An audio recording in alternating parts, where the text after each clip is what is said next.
Get you thinking again about a cross-sectional area. And just look a little bit more into as we get into the hand, it's really complex.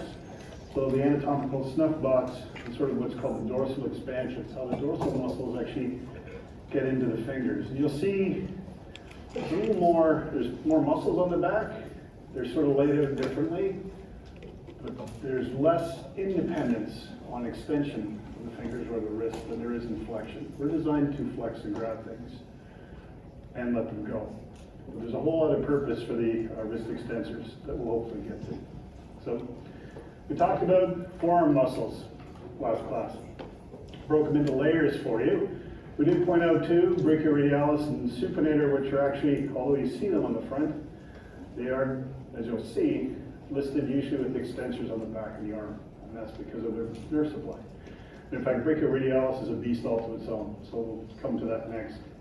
There are four muscles that you can group as coming from the common flexor origin. That's why the medial epicondyle is so pronounced and so big. So all four of these guys all take their attachment here with one other muscle. So if you think of them from lateral to medial, we have flexor carpi radialis. Actually, we have pointer teres first. Pointer teres comes down, but it doesn't make it all the way towards the wrist. In fact, it inserts halfway down on the radius. So it's going to have function at the elbow as a flexor, but it has no function at the wrist. It doesn't go that far. Next, flexor carpi radialis. And remember, flexor carpi radialis. That's it. There's no other extension after that. There will be when we get to the extensors. There's different labeling. So flexor carpi radialis, common origin, all the way down, inserts down here, basically on the base of 2 to 3 metacarpals. You'll see 2 and then in bracket 3. And that's because sometimes it's almost both of them or in between them. Sometimes some books just say it goes to the base of 2. Moore hides himself by saying 2 bracket 3, just to be sure. Okay. So it has quite a line to it where it inserts over here. It's not just straight down. It is going to help with elbow flexion, but it crosses the wrist. So it's your first true wrist flexor. It's running from the inside of your arm way over here to just medial to the base of your thumb in your hand. So it crosses the wrist.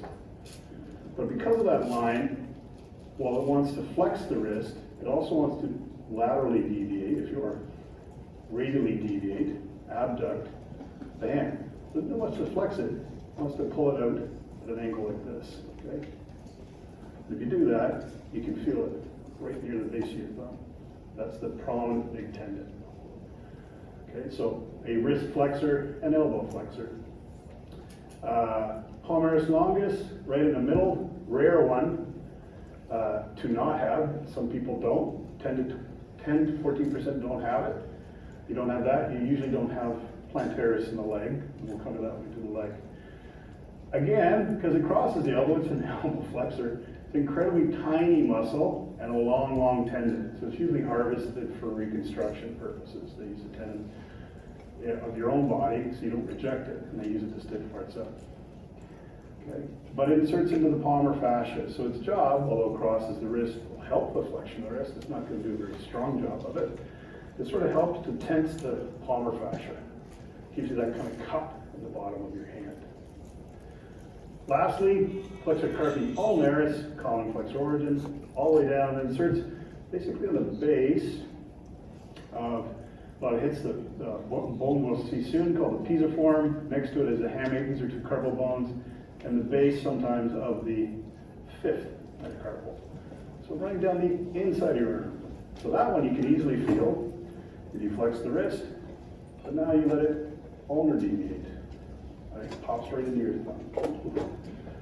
So that's because it goes right into the ball of the base of your, called the hyperthenae eminence. That little bump right there is the pisiform bone. We're going to come to that in a second. So it wants to do this. It wants to flex and ulnar deviate. And then if you think of the anatomical position, you don't radially deviate a whole lot, do you? You ulnar deviate a whole lot. You can really, really abduct the hand. And that's very functional if you think of holding a tennis racket or fencing or anything you want to do in this posture. It allows you to really tilt the hand in, ulnar deviate. Now you've got the hand almost at 90 degrees from where it used to be. So very functional. So flexor carpi ulnaris, elbow flexor, wrist flexor, and if you activated flexor carpi radialis and ulnaris at the same time, one wants to radially deviate, one wants to ulnar deviate together, they nicely flex the wrist. So they work in unison. They are called synergists to help you wrist flex. These four are your most superficial layer. Three of them are supplied by the median nerve, pronator teres, palmaris longus, flexor carpi radialis. Flexor carpi ulnaris is fully supplied by the ulnar nerve. The intermediate layer, flexor digitorum superficialis, is quite deep, quite big. Four separate tendons come off of it, going to figures 2, 3, 4, and 5. And also it attaches to the common flexor organ. So those first 5 all cross the elbow. All will help with elbow flexor. They pale compared to your true elbow flexors, biceps, brachialis, that stuff. But they're still strong. So even if you had musculocutaneous nerve damage, you couldn't use biceps or brachialis, you'd still be able to weakly flex the elbow because of these guys. Okay? It's 4 tendons cross underneath what we'll call a retinaculum, or a big band of connective tissue. We'll get to that at the end of Friday's class. Runs into the fingers, but just before it gets to the end, the tendon splits and goes down and attaches either side of the middle phalanx. So it never gets to the end. Okay? But it splits. It's right there. Superficialis, all 4 tendons, so you could obviously use it to flex the index, middle, ring, and pinky fingers. Crosses the wrist, can flex the wrist. Crosses the elbow, can flex the elbow. Very multi-purpose. The only thing it can't do is flex the distal phalanx. It's the only thing it doesn't cross. So remember, this is a multi-joint muscle. And if you just think of what you do with your fingers, that makes perfect sense, okay, if you're grabbing something. Likewise supplied by the median nerve. Deepest layer are 3 muscles. The very deepest, pronator quadratus, runs from the ulna right across to the radius, helps to bind the 2 heads together. But along with pronator teres, you can see the line of them. If they contract, they want to pull the radius over top of the ulna. They want to pronate. So these are the 2 muscles that pronate. In fact, this little beast here is quite thick in real life and quite strong. It's the stronger of the 2 pronating. It's stronger than pronator teres, has a direct line of pull. Okay. Pronator quadratus, median nerve. So far, the only thing you've heard about was flexor carpi ulnaris is ulnar. Flexor pollicis longus, halfway down, if you wish, from the surface of the radius and the interosseous membrane. Remember, that's a membrane, a thick membrane that runs between the ulna and the radius, helps to hold them together. Also, because it's in between them, it fills the gap, and any of these deep muscles get attached to it. If you notice, though, these 3 don't cross the elbow, so they have nothing to do with elbow. The last one, flexor pollicis longus goes down and starts on the distal phalanx of the thumb. So it's the only muscle that can flex your thumb, okay, at the distal phalanx. So when you do that, that's FPO. And it's actually a muscle that's up here. Okay, so these are called extrinsic muscles because they're extrinsic to the hand. Last one, flexor digitorum profundus, deep to superficialis. Again, ulna and radius, does not cross the elbow, but does divide into 4 tendons. It goes to fingers 2, 3, 4, and 5. But as it goes all the way down across the different joints, it will insert into the base of the distal phalanx. So superficialis is above it, right? It's more superficial, splits. Profundus is underneath it, passes right through that tunnel to insert into the distal phalanx of the fingers, all 4 of them, down here. So that muscle now is the only one that can flex your distal phalanx, okay, on all these joints. The catch for this guy, fingers 2 and 3 are supplied by the median nerve. Fingers 3 and 4 are supplied by the 4 and 5 are supplied by the ulnar nerve, if you wish, lateral 2. So 4 and 5, 1 and 2, median, 4 and 5 would be ulnar. So if you just remember flexor carpi ulnaris and half of profundus or ulnar, everything else in the forearm compartment is median. Simple.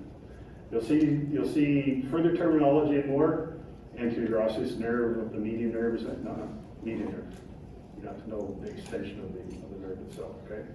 Same for the radial. It's on the back of the arm, it's supplied by the radial nerve. That's it. That's all you have to know. These are your forearm flexors. Again, the nerve supply, if you remember this, actually if you remember these two, flexor carpi ulnaris and 4 and 5 fingers for digitorum, are ulnar, everybody else is median nerve for function. Okay, bones of the hand. So this is a nice image. They've covered the carpal bones in green and purple. There's 8 of them, and they form your wrist. So again, if you look at the creases on your wrist, not in your hand, but across your wrist here, and just flex it up and down. The creases are basically, you can feel the styloid process of the radius at the end of your thumb. You can feel the styloid process of the ulnar. They should be at different levels. The ulnar styloid process should be half a centimeter more proximal than the radial one. That's the proximal part of the wrist joint. The distal part, basically around the edge of that padded part, where these carpal bones lie. So they lie right in the base of that padded part. There's 8 of them. Next to them, metacarpals, and there's 5. 1, 2, 3, 4, 5. 1 would be tied to the thumb. 2, 3, 4, and 5 are tied to the fingers. Each one of these, thank you.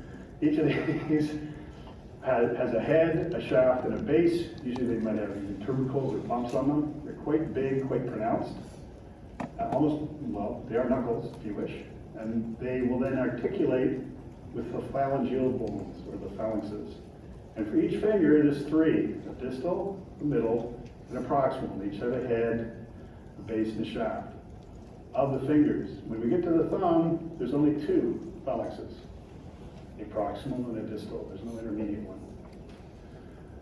So if you count them all up, that's 27 bones. 8, 5, 12, and 2. Sometimes there are 2 little bumps here. Well, there are 2 little bumps here. These tiny little bones here are gigantic versions of your patella on your knee, but they're tied to the thumb. They're called sesamoid bones. If you count those 2, the hand now has 29 bones. Going back to the carpals, you'll never have to identify an individual carpal bone, but you will have to know where they are in the wrist. So break them into purple as proximal, and green is distal, and this is an anterior view, this is the posterior view, and the red ones are the proximal row. On the dorsal surface posteriorly, in the anterior surface posteriorly, you have scaphoid, next to it lunate, next to it triquetrum, and then right on top of it, sitting on top of it. If you look at the plastic skeletons, it just looks like it's an outgrowth of the triquetrum, is the pisiform bone. In real life, that is the size of a pea, and it's heavily bound down onto triquetrum. So you can only see it in an anterior view. It's an interesting day. On the posterior view, you can't see it. Excuse me while I change batteries.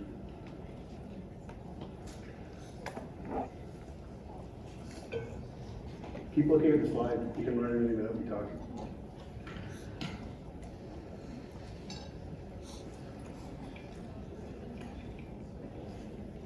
So on the dorsal side, you have the, actually let's stick to the on the dorsal side, you can easily see it.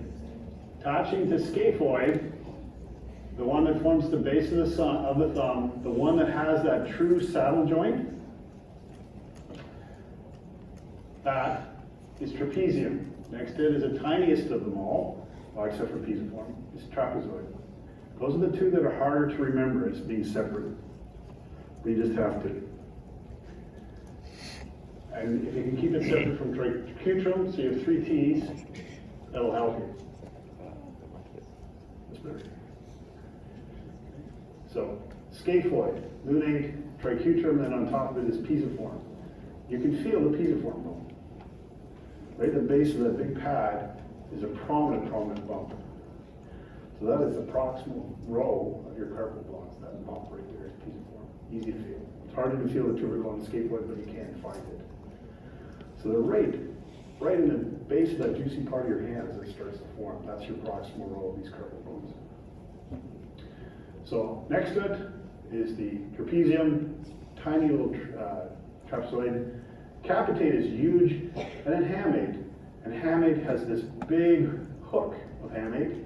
It's a prominent tubercle that sticks up. So if you find pisiform, you go a little forward, there's a bit of a groove, and then you get into the juicy part of the muscle, and if you push hard enough, it hurts. That's the hook of the hamate. So it's still very proximal.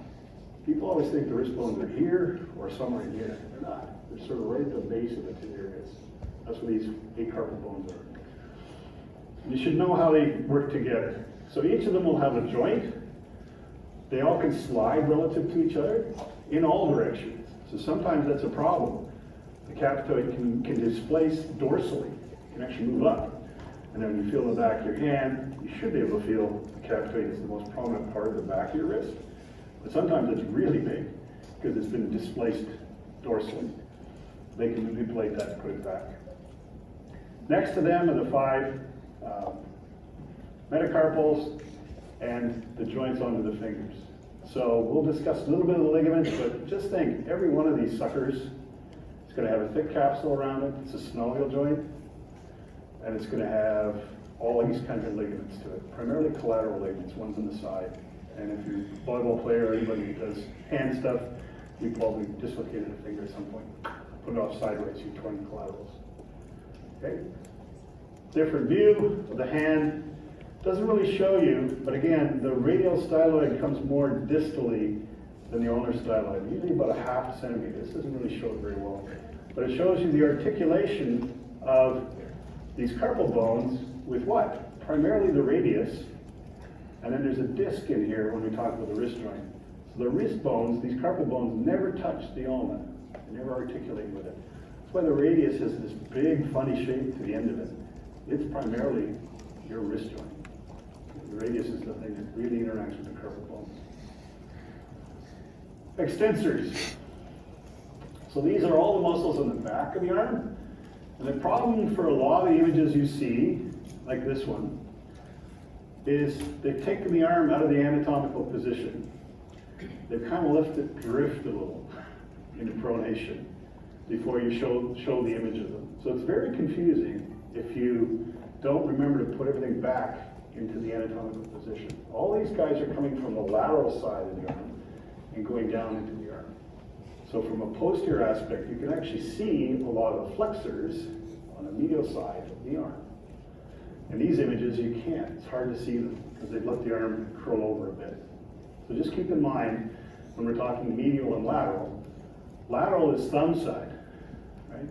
Medial is baby finger side in the anatomical position. So of these muscles, they break them into superficial and deep layers. 2 of them actually take their origin quite high up on the humerus, okay, above the lateral epicondyle. The first one is your beer drinker, brachioradialis. So if you put your arm in semi-pronated position, bend the elbow and resist, that thing that pops up right here is brachioradialis. So it inserts down on the styloid process of the radius, doesn't cross the wrist. So in fact, it's an elbow flexor. It takes its origin way up on the supraepicondylar ridge, high above the lateral epicondyle, so up quite a bit. As the humerus comes down, it gets those big ridges that come out. Way up there, and you'll see it on the skeleton, is where brachialis actually takes its origin, one attachment, and then it crosses all the way down to insert the styloid process. So it's not a wrist extensor, it has no function on the hand. In fact, it's an elbow flexor. But it's supplied by the radial nerve. That's why it's given this special case of being on the outside. It Moore doesn't describe this, but if you then think of the way it runs, it's an optimal elbow flexor in a semi-pronated position. Remember the barbells that have the handles that are vertical? You sit them like this, you do curls this way. That's why. You're preferentially giving brachioradialis the best option. You move the hand into supination. If you record from brachialis, although Moore doesn't talk about it, brachioradialis will try and bring the hand to a semi-pronated position. You pronate the hand and record from brachioradialis. While it's active, it'll try to bring the hand into semi-pronated position. So it can supinate from a full pronated position halfway. It can pronate halfway. Moore doesn't say that, so you don't have to remember it, but it's true. I'm not lying. You record from it to show that it does that. So it's not just an elbow flexor, it's preferentially trying to get into that position to then flex the elbow. And it is supplied by the radial nerve. So it's a bit of a out there. The other one is extensor carpi radialis longus. So here's the first time we've added an extra thing. An extensor carpi must go to the hand or wrist somehow. Radialis must be on the radial side, thumb side, and it's longus, implying there must be a brevis, and there is. But like brachioradialis, this one, big attachment from the supraepicondylar ridge. So again, quite high up, okay, above the lateral epicondyle. Comes down, goes all the way down into the hand, and then inserts into the base of the second metacarpal on the dorsal surface. So again, I'm just going to pronate my hand to easily show you. If you were to extend the wrist, but radially deviate it. Remember, I'm radially deviating, going that way, moving towards the radius. That is exactly what extensor carpi radialis longus wants to do. It doesn't want to do just this. It's off-center. It wants to do that. And if you bring your thumb on top of that and do it, you can feel it pop. If you do more of a wrist extension, you'll feel something else pop next to it. Okay, and that's extensor carpi radialis brevis. So they both insert very close to each other. This is the insertion of longus. Next to it on the third finger, base of the metacarpal here, is brevis. But its origin is the first off the lateral epicondyle. So it is one of four muscles that take origin from the common extensor origin on the lateral epicondyle. And again, you notice it's smaller than the flexor one, quite a bit. These guys are not even half as strong as the ones on the flexor surface. Okay? Just think about it. Grab something and squeeze it, or put your hand in a bag of rice and try to extend your fingers. You'll notice right away there's no way you're as strong as doing this as yours that. Okay? So the muscles on the flexor side are quite strong. So extensor carpi radialis brevis comes down, inserts in the base of the metacarpal next to longus. Other ones, extensor digitorum, that's it. No longus, no brevis, no superficialis, no profundus. It's the only one on the extensor side that has the four tendons. It's hard to see here because I've cut them. But there's four tendons that pass down and go to the four fingers. So it's the only, if you wish, four tendon muscle on the dorsal surface of your hand. It's smaller, so it's not as strong as the other two, profundus and superficialis on the flexor side. So it's also got a common extensor origin. So brevis, extensor carpi radialis brevis, and extensor digitorum all take origin from the lateral epicondyle. Just this one comes down and breaks into four tendons. We'll talk about it a bit more in a second. Okay. There's also an extensor carpi ulnaris. So it's common origin, but now it's going to go down and insert the base of the fifth metacarpal. Okay. Remember, in the anatomical position, that's on the medial side. That's the base of basically the baby finger side. So it's mirroring its cousin, the flexor carpi ulnaris, on the flexor component. Comes down and sits on the base of 5 of the fifth metacarpal. So what does it want to do? Well, it wants to extend the wrist, but it wants to ulnar deviate the wrist. wrist, right? It wants to adduct the wrist. So it's going to extend, but adduct. So if you use flexor carpi ulnaris, extensor carpi ulnaris simultaneously, you need pure ulnar deviation. So when you do this in the anatomical plane, that's an extensor and flexor working together to drag the hand inside. Isn't that cool? So flexing that way or extending that way is ulnaris. Together, pure ulnar deviation. So this one also takes its origin at the common extensor origin. So extensor carpi radialis brevis and longest to some extent because it's above the elbow. Extensor carpi ulnaris, digitorum, all take origin above, so they will be weak elbow extensors, but they will have the ability to do that. The last one, kind of trivial but still there, is extensor digiti minimi.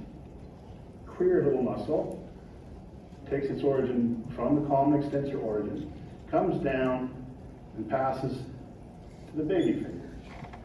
So this is strange on the extensor side. There is a tiny dedicated muscle for finger extension. There's nothing like that external in the flexor compartment that can do this on its own. You have to rely on this superficialis and profundus working together to do that. There is an individual extensor digitorum or extensor digiti minimi that goes down and inserts into the baby's finger. In fact, it joins up with digitorum and they go to the baby finger together. Okay? That's the superficial layer, according to Moore, all supplied by the radial nerve. All of these take their origin above the elbow. Two of them, brachioradialis and extensor carpi radialis longus, are not a part of the common origin, but they're above it. So they're all going to help with elbow extension. Brachioradialis does not cross the wrist. Okay. That's it for a second. Yes, sir.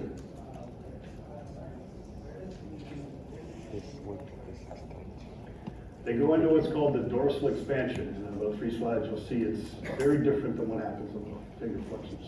Okay? But digitorum will go to these 4. Now we now have a muscle that goes to the baby finger on extension.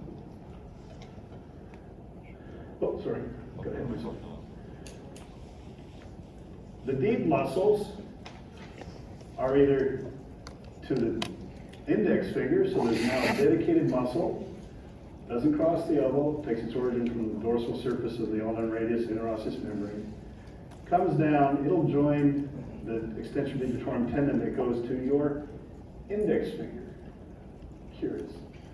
So now you have dedicated little muscle going to the index finger for extension and a dedicated little muscle going to the baby finger for extension. And you have one muscle that's going to all 4. The middle, I almost made a rude gesture, the middle and the ring finger, say this way, not this way. Don't. They just have to rely on the digitorum itself for extension of the fingers. So it's a curious design. That's extensor indice. There are 3 muscles, and you'll show another couple of pictures of these, that are extrinsic, meaning they take their origin above the wrist. And where do they go? The thumb. 3 of them. Remember on the ventral side, on the anterior side for the flexings, we only had 1, we had flexor pollicis longus. On the dorsum, you actually have 3 muscles that are concerned with controlling the thumb. The first one, extensor pollicis longus. So pollicis meaning thumb, longus implying there's a brevis, and there is. So extensor pollicis longus is going to come down, curl around the tubercle on the radius, and go all the way out and insert onto the distal phalanx of the thumb. So EPL will extend the thumb. FPL will flex the thumb at the distal phalanx. So when you're going back and forth, you're doing EPL, FPL, EPL, FPL, EPL, FPL. You're controlling the thumb, muscles in the forearm. Isn't that cool? These are extrinsic controllers right here. So EPL is dedicated to the distal phalanx. Extensor pollicis brevis takes its order a little deeper, passes in a different direction inserts onto the base of the second phalanx, so the proximal phalanx, if you wish. So you've got the distal phalanx is EPL, the proximal on the base is EPB, extensor pollicis brevis. So it can't have any purchase on the distal phalanx, but it can, if you wish, retract or extend this one. So it helps you to retract your thumb. It doesn't control the distal part, it controls the base of your finger and thumb. And that's EPB. The last one, abductor pollicis longus. Okay. Again, implying there's a brevis. You'll find out after the midterm when we get into the hand itself, the meat potatoes, there's a lot of little muscles in the hand you're going to learn. And one of them is going to be obviously the little sister of this one. So abductor pollicis longus curls around, inserts into the base of the thumb. But it inserts actually almost on the anterior surface. So if you want to think of the thumb, remember, abduction is what? Moving the thumb towards you guys. Abduction is bringing the thumb back. Moving the thumb out into what you would think would be abduction is extension. Bringing the thumb across your palm is flexion. So everything changed for the thumb. It's the one that does the strange stuff. So coming all the way down from the dorsal surface, curling around, and straight at the base of your thumb is the abductor. And it's happiest abducting the thumb, so moving it this way, and extending it at the same time. So what does it do? It really opens the hand for grabbing. You know, sometimes you grab like this, just straight out abduction. Sometimes you abduct and extend at the same time. That is a very functional grab. Okay? And if you feel the front, and you abduct and extend at the same time, there's a tendon right there that'll pop into your finger. That's APL. Okay? Abductor pollicis longus. These three muscles, and look at the muscle models in the lab, and look at a lot of different images if you want. They kind of come off out of nowhere from underneath all these other extensors that go to the fingers. They kind of jet out to the side because that's where the thumb's over here, right? So they all outcrop. That's literally what they're called. These three are called outcropping muscles because they kind of stick out to the side over here because they have to get to the thumb. Okay. So I'll come back to that in a second. Just reviewing, our last guy, supinator. This is a really hard one to envisage from an image. It's better to look on a skeleton. It has to supinate. It has to supinate. Takes its origin from the posterior lateral surface of the ulna, okay, posterior to the radius, so behind it, curls around the radius and inserts onto the radial shaft. So when you pronate, you are lengthening the supinator. So when it contracts, it wants to grab and flip the radius back over. So in this next image, whoops, not mine. Again, what they've done is they've cut through the shaft and they've looked up at the ulna and the radius on the right-hand side. This is an inferior view of them, transected. This is where biceps would come down. Remember, it attaches to the tubercle. So as you pronate, where does the radial tubercle go? Disappears, right? It tries to go posteriorly. It goes in between the ulna and the radius. As you pronate, you also will lengthen supinator. So if you contract biceps, you contract supinator, what's it going to want to do? It's going to want to flip the radius over. So supinator is the only one you can really use in a fully extended arm. If you're using a screwdriver, doing this, biceps doesn't do a whole lot. That's supinator. So it's a pretty good sized muscle, but just the configuration of it, it's really hard to get out of an image. Just pull a skeleton, stand behind it, pronate, supinate, go, now I got it. I know how it wraps around the radius to cause this. Okay. Another picture of those extensors just from Hollingshead, breaking them into the groups that you know now. Brachioradialis, again, above, attaching to the sort of lateral supraepicondyle ridge, crossing down and straight into the stellate crosses. Elbow flexor. Extensor carpi ulnaris, common group, goes to the medial side, base of 5, so it's going to extend the wrist. It's also going to want ulnar deviator. It's going to adduct. Extensor carpi radialis longus and brevis above, certainly longus is way above, brevis from the common extensor origin. You're going to come down, you're going to insert into base of 2 and 3, So on extension, yes, brevis is actually almost is dead center. So again, if you try to just extend straight up, you'll feel brevis does a good job. You try to extend and radially deviate, that's where you feel the longest tendon popping out, right there.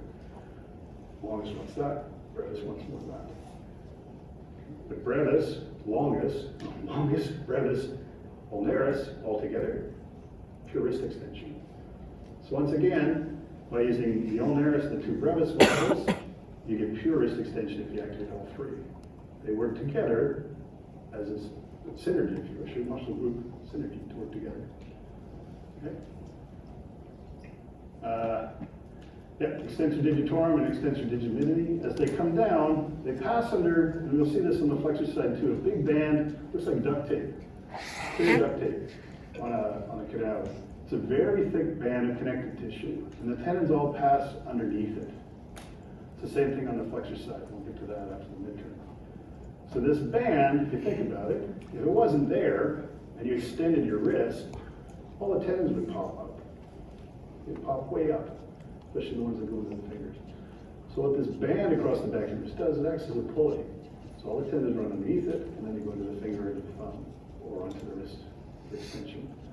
So this retinaculum helps to bind all the tendons down as they pass into the fingers and the wrist. And digitominimi, it's hard to see here, but you'll see better in a second. Its tendon actually joins up to the tendon of digitorum that goes to the little finger. The deeper layer, supinator, is quite proximal. Again, it's only going to have action around the elbow. In fact, it's only going to have action at what joint, primarily? The superior radioulnar joint. Its only action is to supinate that joint. It has a very, very weak extensor capability. The other four, extensor indici, is going to come down and go and join the extensor digitorum that goes to the index finger, like that. And then we have the three thumb muscles. Extensor pollicis longus goes distally. You can't see where the two tendons go here because they haven't shown you enough of the arm and hand for pollicis brevis and pollicis, or abductor pollicis longus. But again, brevis goes there, and you'll see it in a second. The abductor goes almost on the anterior surface. Because again, it's trying to abduct the thumb. It's trying to bring the thumb into an abduction plane. Thinking in cross-section. So this is a comment I sent to Keith Moore a long time ago, when his fifth edition came out. I hope it didn't off him by doing this to him. If you look at this cross-section, it's wrong. Can't do this. Here's the ulna, here's the radius. You're going to see the flexor pronator group is in blue. The green group is the extensor and supinator group. This is called a stepped cross-section, so they've actually raised the posterior part of the arm a little higher than the anterior part. I don't know why.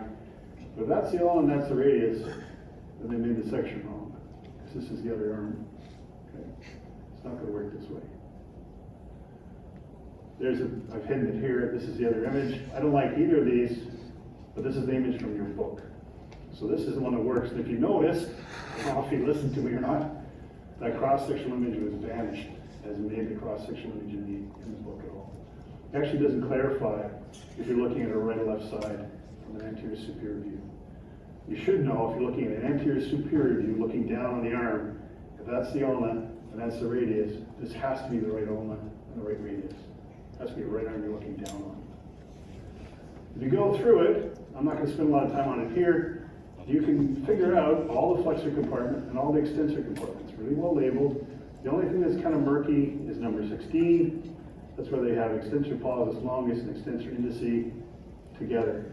And that depends on the level of the cut. You have to go quite far down before you can actually get extensor indici. It starts quite low on the arm. Okay. So I'll let you do that one. Here's again a nice view of these fingers and their different attachments. You see the two attachments of extensor carpi radialis longus and then brevis next to it. You can palpate those on your own, look at where they would go in the lab. And here's a nice division of abductor pollicis longus, extensor pollicis brevis, extensor pollicis longus. Longus curls around to go to the distal phalanx. Brevis will come on the other side and go to the proximal phalanx. The longus curls around to the anterior surface to help with abduction and extension. Take some time to figure out where they are in the lab and how they might work. and where their attachments are. All radial nerve. That's all you need to know. Okay? Again, you may find these helpful, you may find them a hindrance, but I think it gives you a good idea of the attachments. One of the questions I always get is, how well do we need to know the attachments? These ones on the humerus and the ulna and the interosseous membrane, they're incredibly tricky and incredibly wordy in the tables. I want to ask you about that. But these ones down here, which are very specific and could only be one thing, those are fair game. Okay, those ones you should know. So where does flexor pollicis longus, extensor pollicis longus, extensor pollicis brevis attach? They attach to one specific spot. Maybe 5 muscles have a common origin on one side or 4 on the other. That would be fair. That would be a good question. But what are the other attachments, the proximal attachments of flexor pollicis longus? Oh, it's insane. There's a whole bunch of stuff written in those tables. You would never be asked. You might be shown a picture of an arm and a schematic where the only muscle goes to the distal phalanx of the thumb. What muscle is this? What's its nerve supply? FPO, flexion of the distal phalanx. That's your answer. Okay? So that's the most I can do. All these other ones, if they have very tricky attachments, they're just like the back muscles. It'll take forever to learn them, and it's not necessary. Okay. I'm going to stop there. This one will pick it up next. But you have questions about the midterm. So, my 3 learned colleagues have looked it over. They think it's fair. They think if you really know your stuff, it should be done in 30 minutes. I was shocked to hear that. I was aiming for 40. So I'm giving you the benefit of the doubt. Think you're really careful thinking you want 40. You're going to have 50. Okay, 50 minutes in here. So, it's fair. 10 multiple choice. I conceded. I don't think multiple guess is a way to learn anatomy, but it's the easy way to test it. Okay? 1 mark apiece. 10 marks so far. The answer is right in front of you. And it's not one of those stinky A, B, C, 1, 2, 3 things that drive you nuts. A, B, C, D, or E. It's one of them, and only one. Okay, 10 marks. 15 marks next, short answer. Fill in the blank. It's a sentence, maybe 2 blanks, and it's worth 1 mark. Meaning each blank is half a mark. Meaning there's part marks here. You might get the nerve right, but the wrong muscle or whatever. Okay. Next might be 4 blanks, worth 2 marks.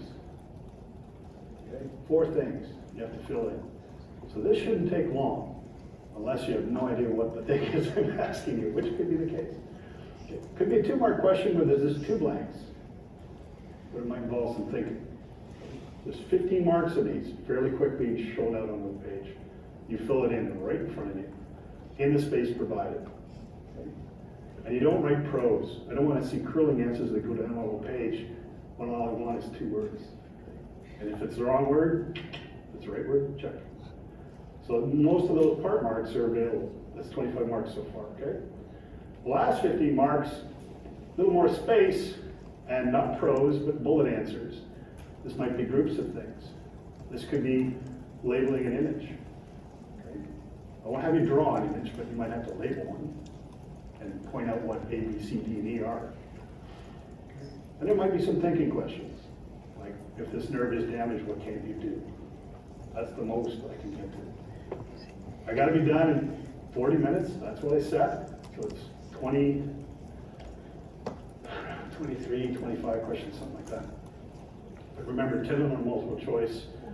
I think maybe 11 are fill in the blank for 15 marks. So some are 2 marks, some are 1 mark. Then the others are 3 or 4 questions. I can't remember. How many are. Okay.